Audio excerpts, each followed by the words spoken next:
Aleluia, glórias ao nome santo do Senhor Jesus. Vamos declarar ao Rei Jesus com aquele louvor que diz assim: ao que está sentado. Amém? Todos que souberem, nos ajudem em nome de Jesus. Aleluia.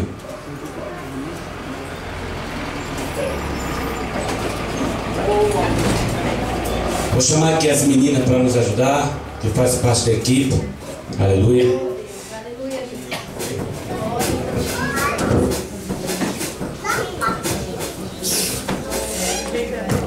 É esperto, hein?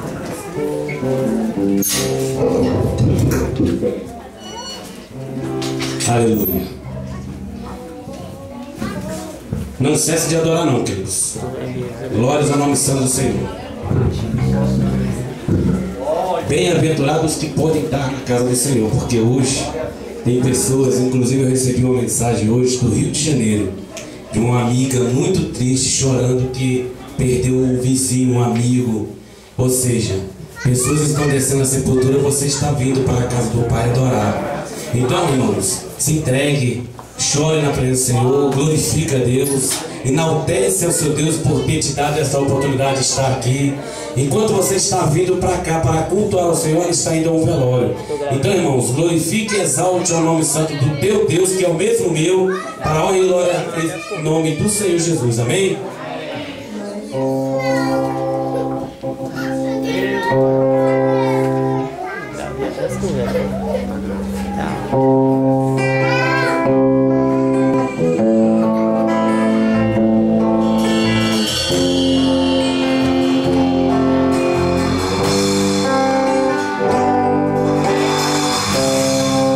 Ao que está sentado